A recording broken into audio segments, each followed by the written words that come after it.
Сәлем достар, каналға қош келдіңіздер. Ассасиндар деген кезде барлығының ойына Assassin's Creed видео ойыны есіне түседі. Бірақ олар тек ойын кейіпкері ғана емес, шын өмірде болған адамдар болып табылады.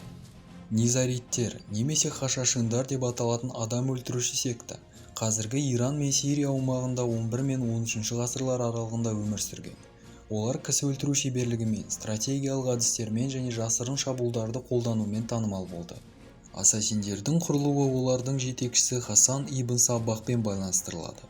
Ол 11 ғасырдың аяғында қазіргі Иранда орналасқан Аламут қаласында өз базасын құрды. Хасан және оның ізбасарлары қатаң тәртіппен сектаға берілгендікке негізделген күрделі иерархиялық жүйе құрды. Ассасиндер өз миссияларын орындау үшін айла мен тыңшылықты қолданды. Олар нысандарын өлтіру үшін мұқият жоспар құрып, сарайлар мен басқа да бекіністерге ешкімнің көзіне түспей кіріп отырған. Көбінесе олар өлтіру үшін пышақтар қолданғанды жөн көрді. Бұл оларды өте қауіпті қарсыласқа айналдырды.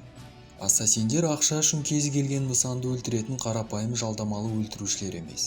Олар секталарына деген адалдықтың қатаң принциптері бойынша жұмыс жасады. Ассасиндердің нысандары негізінен сектаға дұшпандық танытқан саяси және діни көшбасшылармен байланысты болды. Әуелде ассасиндер өз мемлекеттерін құрғысы келген. Ал олардың басты қарсыластары Селжұқ әулеті мен олардың одақтастары болды.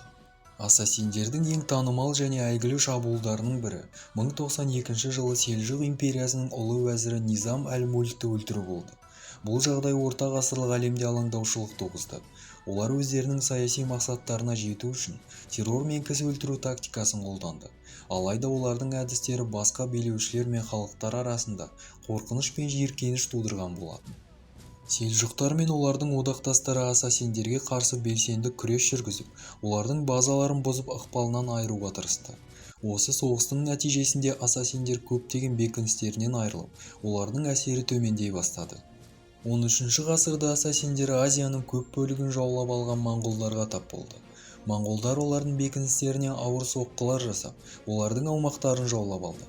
Ұзақ қақтығыстардан кейін ассасиндер толығымен жойылып, секта өз жұмысын тоқтатты.